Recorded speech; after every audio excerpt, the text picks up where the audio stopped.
Tout à fait, je suis professeur de français au lycée de l'Iroise à Brest. Et ça fait quelques années que la réflexion sur le sujet est devenue très importante. Le numérique, ça touche la façon de travailler, mais ça touche aussi le contenu de certaines matières, et en particulier le français. Pour plusieurs spécialistes du numérique, nous sommes en train de passer de la civilisation du livre à la civilisation de l'écran. Or, nous, professeurs de français, nous sommes censés transmettre la culture du livre. Alors, le risque, c'est de rater complètement face à la génération qui est devant nous. D'où, de mon point de vue, il faut que nous inventions de nouvelles façons d'aborder la littérature à l'heure du numérique. Ça veut dire inventer des projets qui vont permettre aux élèves de produire, de lire et avec le numérique, ce qui est très très facile en fait, parce que quand on s'intéresse à la question, on s'aperçoit que jamais sans doute une génération d'adolescents n'a passé autant de temps chaque soir à lire, écrire, publier. C'est leur pratique quotidienne sur les écrans. Alors bien sûr, ils ne lisent sans doute pas exactement la haute littérature qu'on aimerait les voir lire. Ils n'écrivent peut-être pas forcément dans le meilleur français. Ils publient parfois sans respecter certaines règles, et dont nous avons aussi un travail d'éducation média à faire. Donc à nous de partir de cette appétence pour la lecture, écriture, publication, pour transformer cela en compétences.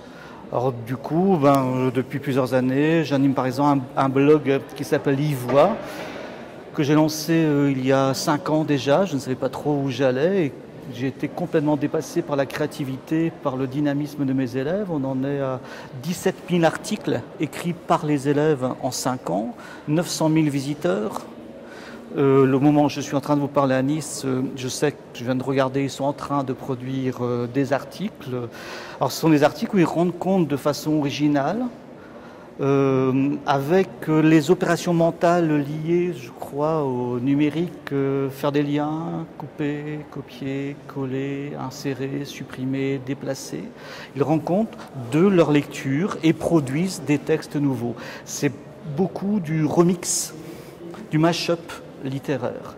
Et j'ai découvert chez nos élèves une envie de poésie, une envie de littérature extraordinaire.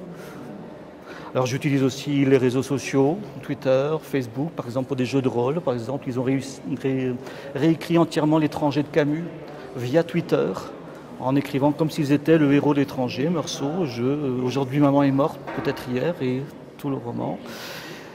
On travaille l'oral aussi, je ne sais pas, là par exemple, ces temps-ci, ils font des interviews de Louise Labbé, une poétesse du XVIe siècle. Alors c'est eux, ils jouent Louise Labbé, ils sont allés faire des recherches sur Louise Labbé, ils la questionnent sur certains de ses textes, et donc ils travaillent sur le texte littéraire, etc., etc., etc.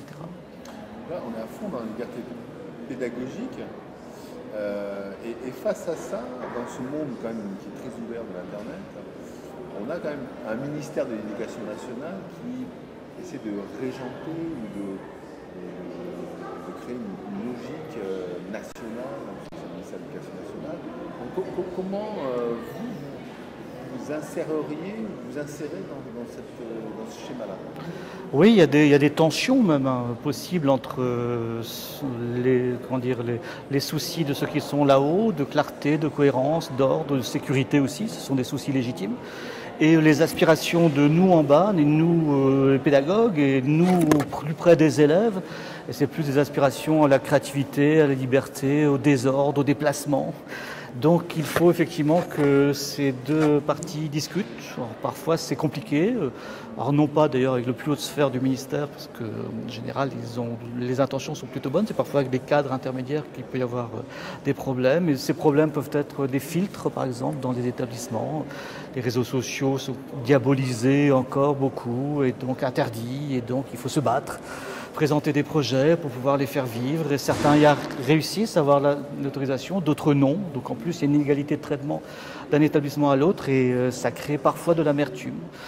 Donc moi je suis là pour dire combien en bas on a envie de faire des choses avec le numérique, des choses créatives, et combien les élèves sont prêts à développer des connaissances, des compétences grâce au numérique. Je travaille avec des élèves de première L, des premières L qui sont passionnés, qui ne sont pas considérés comme l'élite du tour du système par le système lui-même, par mes collègues même, et qui sont les premiers surpris de découvrir ce que les élèves qu'ils ont en cours qui leur semble parfois un peu ennuyeux ou bavards. Eh bien, quand ils découvrent ce qu'ils sont capables de faire, ils sont stupéfaits. Mais il faut que chaque enseignant se rende compte qu'il a en face de lui tous ces élèves qui ont envie de ça. C'est le message que moi j'ai envie de faire passer.